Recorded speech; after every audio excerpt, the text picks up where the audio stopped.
Hello everyone, I am Dushyant. Good morning सबको। Welcome back to JK exam cracker. तो आज हम पढ़ेंगे 25 सितंबर के इंपॉर्टेंट करंट अफेयर जो भी आपके एग्ज़ाम के रिलेटेड इंपॉर्टेंट रहेंगे। इसमें वही क्वेश्चन डाल जाते हैं, मतलब ऐसे रोज़ की तो काफ़ी न्यूज़ आती है, बट जो इंपॉर्टेंट आपके एग्ज़ाम के रिलेटेड रहेगा, जेके से भी एग्ज़ाम के रिलेटेड रहेगा, आपको कोई और एग्ज़ाम दे रहे हो उसके रिलेटेड इंपॉर्टेंट रहेगा, उसका उसी का करंट अफेयर जो भी 10-12 क्वेश्चन होंगे, MCQ या वन लाइनर होंगे, वो पढ़ाए जाते हैं आपको। तो अगर आपको उसका PDF चाहिए, इसका अगर PDF चाहिए तो PDF सिर्फ आपको हमारे टेलीग्राम चैनल पे मिलेगा। टेलीग्राम चैनल का नाम जेके एग्ज़ाम क्रैकर नाम की ऐप है, और ये वीडियो आपको डेली अब से 10 बजे मिला करेगी। याद रखिए 10 बजे मॉर्निंग में मिला करेगी। तो और क्योंकि हमने जैसे हम रात को अपलोड करते थे पहले, बट क्या होता था कि जेके का कोई ना कोई अपडेट आ जाता था, तो उसके बाद हम अगर वीडियो अपलोड करते तो वीडियो की नोटिफिकेशन नहीं जाती थी और काफ़ी बार ये शो भी नहीं होती थी। तो इसलिए हमने ये वीडियो फिर हमें डिलीट करनी पड़ती थी, और आपने देखा होगा काफ़ी दिनों तक हमें लगातार 2 दिन की एक साथ डालनी पड़ी मॉर्निंग में। तो हमने फिर मॉर्निंग का टाइम ही डिसाइड किया, तो अब से मॉर्निंग में मिलेगी। बट अभी भी नोटिफिकेशन बच्चों को नहीं आ रही है यूट्यूब में। मतलब हमारे साथ नहीं, ऐसा नहीं हो रहा, काफ़ी जगह ऐसा हो रहा है, काफ़ी जैसे ब्लॉगर्स के साथ भी हो रहा है, जो यूट्यूब पे एजुकेशन चैनल भी चला रहे हैं उनके साथ भी ऐसा हो रहा है। अब रीज़न तो अभी यूट्यूब ने नहीं बताया है कि, बट यही बताया है कि वहाँ पर अभी यूट्यूब के वहाँ कोई टेक्निकल मतलब आदमी तो काम नहीं करे बिकॉज ऑफ कोविड, तो सिर्फ रोबोट काम कर रहे हैं। तो उसकी वजह मतलब मशीन ही काम कर रही है, तो उसकी वजह से ऐसा ये जो बग है, जो भी चीज़ है, ये अभी क्लियर नहीं हो पाई है। तो तब तक अगर आपको जैसे मतलब अगर आपको आप चैनल तो सब्सक्राइब कर लीजिए और हमारा बेल आइकन को प्रेस कर लीजिए कि आपको नोटिफिकेशन जल्दी मिल जाए। बट अगर कभी आपको नोटिफिकेशन नहीं भी मिलती है तो आपने कुछ नहीं करना, हमारे यूट्यूब चैनल के प्लेलिस्ट वीडियो सेक्शन में जाके वहाँ जाके आप वीडियो देख सकते हैं 10 बजे के बाद कभी भी। और अगर आप यूट्यूब उससे पहले चला रहे थे, वहाँ भी आपको प्रीमियम शो हो सकता है, आप उसको रिमाइंडर भी लगा सकते हैं। और अगर आपको कोई वर्ल्ड न्यूज़ जाननी है, जेके के एग्ज़ाम के रिलेटेड कुछ भी जानना है, जो भी कोई एडवर्टाइजमेंट आती है एग्ज़ाम के रिलेटेड, कुछ भी न्यूज़ आती है, तो आप हमें इंस्टाग्राम पे फॉलो कर सकते हैं। इंस्टाग्राम की आईडी नाम हमारा जेके एग्ज़ाम क्रैकर, और यहाँ पर टेलीग्राम पे आपको और भी स्टडी मटेरियल मिल जाएगा। और अगर आपको कोर्सेज़ बाय करने हैं, अपना मॉक टेस्ट देना चाहते हैं, जो भी आपके जेई के एग्ज़ाम है, असिस्टेंट कंपाइलर है, जूनियर असिस्टेंट है, जो भी मतलब बाकी एग्ज़ाम है, सब इंस्पेक्टर वगैरह, तो आप हमारे ऐप पे जा सकते हैं। ऐप का नाम है जेके एग्ज़ाम क्रैकर, जो iOS पे अवेलेबल है और एंड्रॉयड पे अवेलेबल है। और अभी हमने यहाँ पे रिसेंटली सब इंस्पेक्टर के जो JNK पुलिस के हैं उसके ऑफलाइन भी स्टार्ट कर दिए। उसके लिए आप सर से बात कर सकते हैं, कॉन्टैक्ट नंबर नीचे दिए हुए हैं, या ID हमें मेल भी कर सकते हैं। नेक्स्ट, तो विदाउट डिले स्टार्ट करते हैं आज के important current affair. First question देखते हैं। Prime minister of Bangladesh has been conferred with the SCD progress award, what is the name of the PM।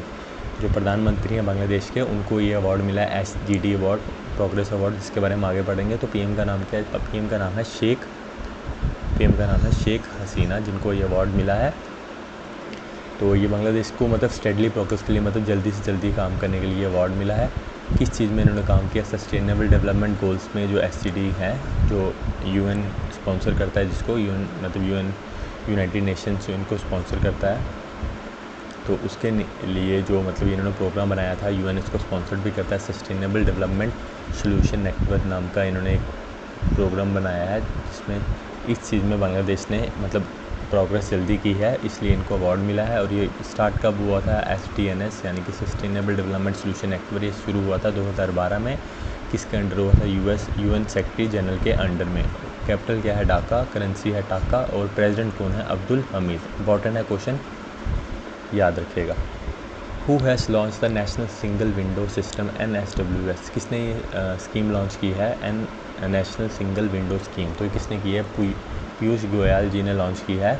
Ministry जो और कौन सी मिनिस्ट्री ने की है? Ministry of commerce and industry ने की है। ये एक मतलब वन स्टॉप शॉप होगी, ठीक है। और ये याद रखिएगा, ये अभी पायलट बेसिस पे होगी। पायलट बेसिस का मतलब क्या होता है कि सिर्फ टेस्टिंग पे, रिमेंबर दैट, इस पे होगी सिर्फ टेस्टिंग पे। टेस्टिंग के लिए अभी टेस्ट किया जाएगा। अभी ये सिर्फ, इसके बारे में मैं बाकी पढ़ा देता हूँ, पहले ये एक्सप्लेन कर दूँ कि अभी सिर्फ ये 9 स्टेट्स में है और सिर्फ 15 डिपार्टमेंट्स को दी गई है, ठीक है।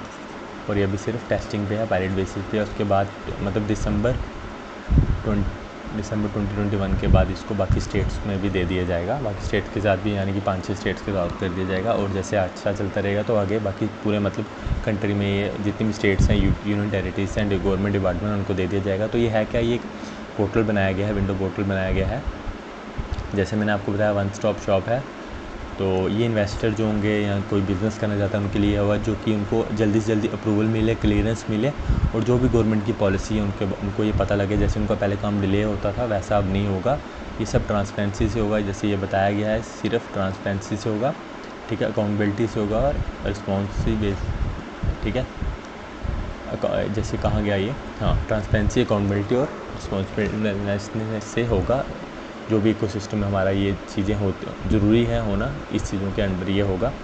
और मतलब कि अब इनको अप्रूवल और क्लियरेंस के लिए मतलब गवर्नमेंट के ऑफिस में घूमना नहीं पड़ेगा, सिंपल ये है, इस पोर्टल में जाके ये काम करवा सकते हैं।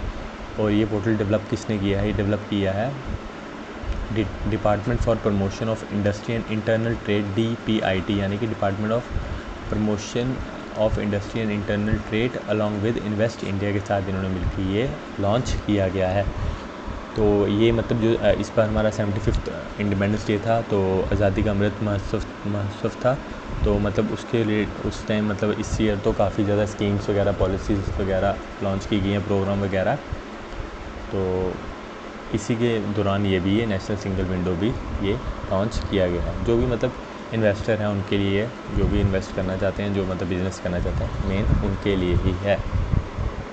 नेक्स्ट देखते हैं, name the mountaineer who has achieved the feat of becoming the fastest Indian to scale 2 peaks. मतलब कौन से माउंटेनियर यानी कि पहाड़ जो चढ़ते हैं, क्लाइंबिंग करते हैं, वैसी कौन सी इंडियन है जिन्होंने सबसे तेज़ी से 2 पीक्स को हासिल किया। पीक्स होती है यानी कि एक पहाड़ की चोटी को हासिल किया है, फ़तेह किया है।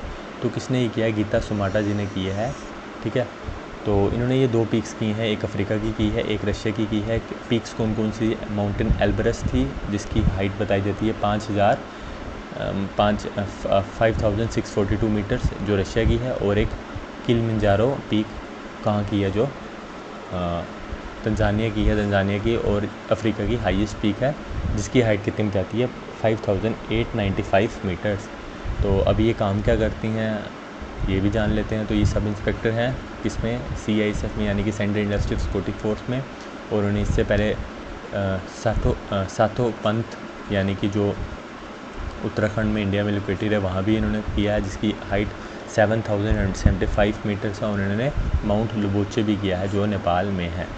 नेक्स्ट देखते हैं, विच UT has won the FSSAI state food safety index SFSI 2021। तो किसने किया है?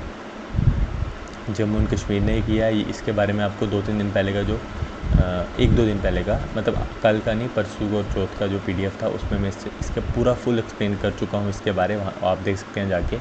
बट ये इम्पॉर्टेंट था इसके बारे में, ये इस क्वेश्चन को डाला गया है कि कौन सी UT ने टॉप किया। तो कौन सी UT ने टॉप किया? हमारी J&K ने इसको टॉप किया है। और मतलब लार्जेस्ट स्टेट में इसने टॉप किया है, वो किया है गुजरात में। इसको मतलब अलग अलग बांटा जाता है, जैसे UT में लार्जेस्ट स्टेट में, स्मॉलर स्टेट में, और जो भी बाकी में मेन 3 यही होती हैं, UT, लार्जर और स्मॉलर स्टेट्स में, ठीक है।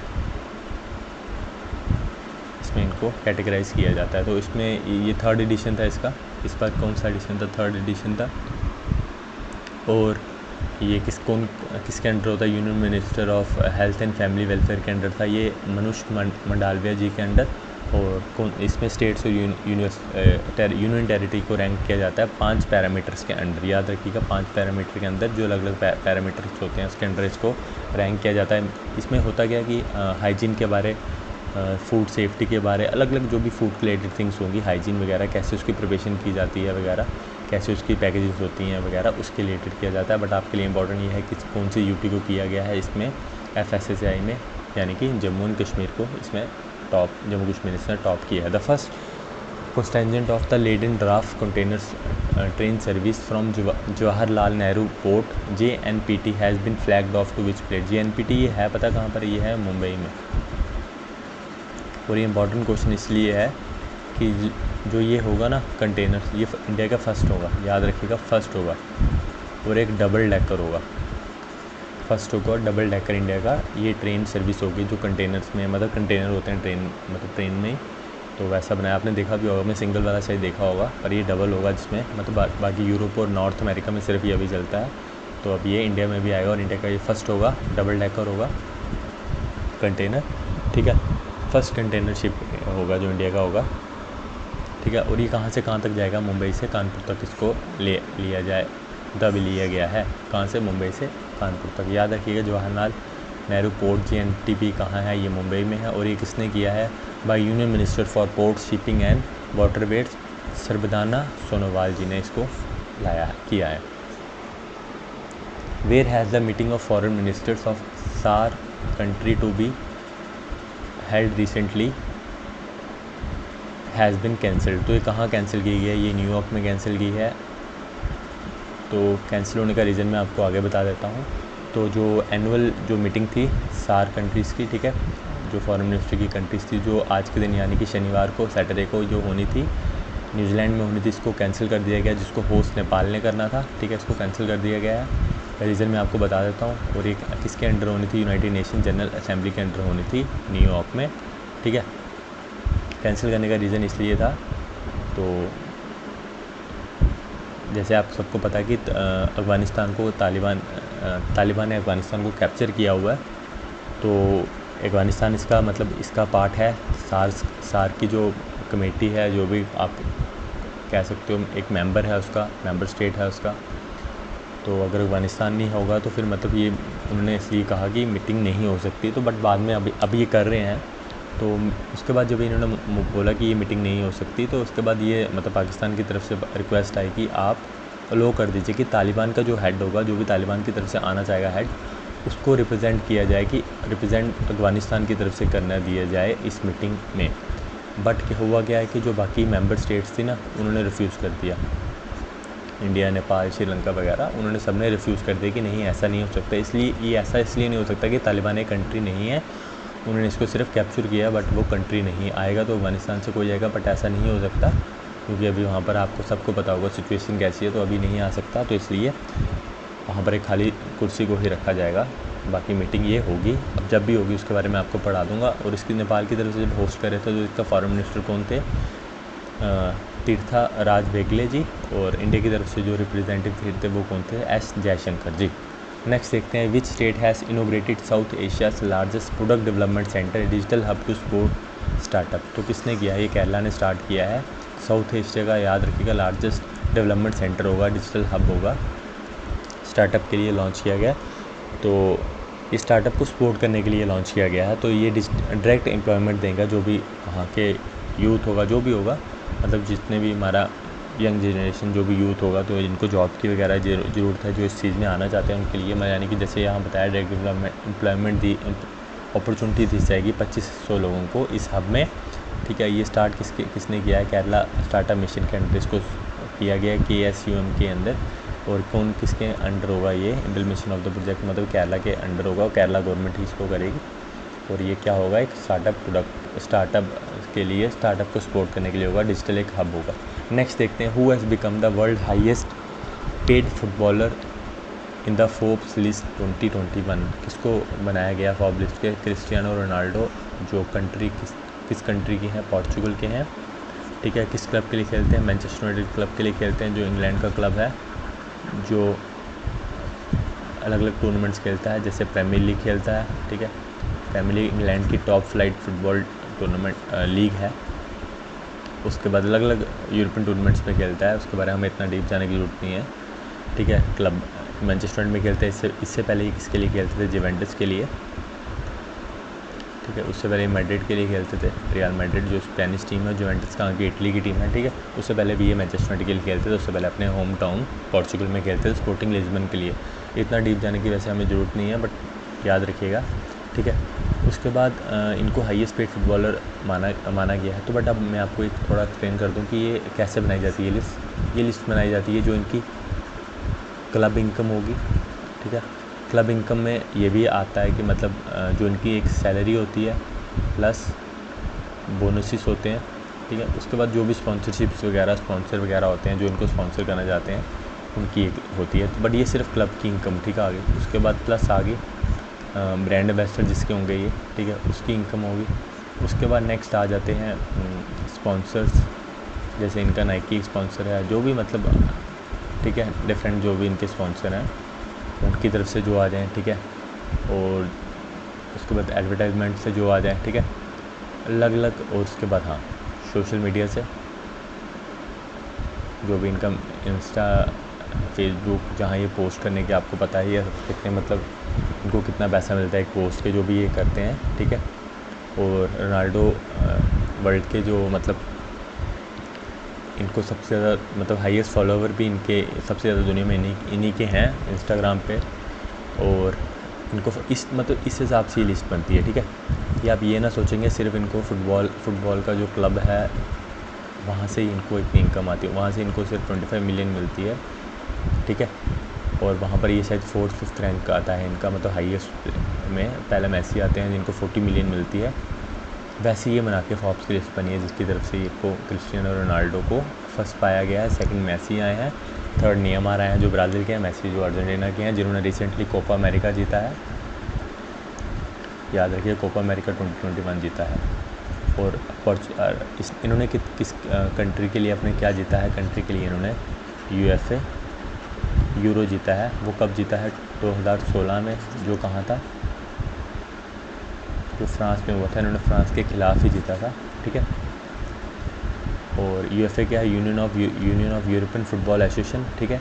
उसके बाद अभी रिसेंटली का 2021 में जो हुआ, 20 में होना था बट 21 में हुआ। इसके होस्ट जो थे वो 8 कंट्री थे, इतना डीप जाने की ज़रूरत नहीं है, ठीक है।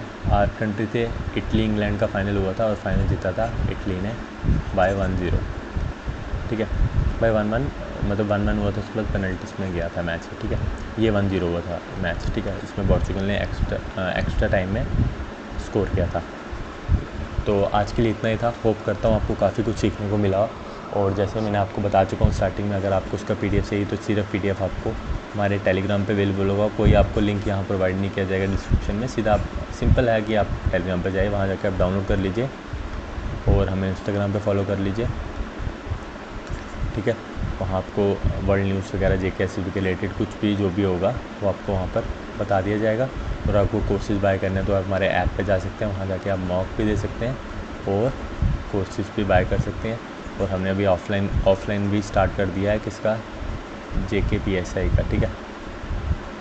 ये भी हमने अभी स्टार्ट कर दिया है। इसके लिए आप कॉन्टैक्ट नंबर दिए गए हैं वीडियो के स्टार्टिंग में, और हमारे आपको टेलीग्राम पे भी मिल जाएगा, ऐप पे मिल जाएगा। आप हमारी साइट पे भी जा सकते हैं, वहाँ जाकर आपको मिल जाएगा। वहाँ आप सर से कॉन्टैक्ट करके आप पूछ सकते हैं कहाँ पर ऑफलाइन सेंटर है, फ़ीस स्ट्रक्चर वगैरह जो भी पूछना चाहें वहाँ आप पूछ सकते हैं।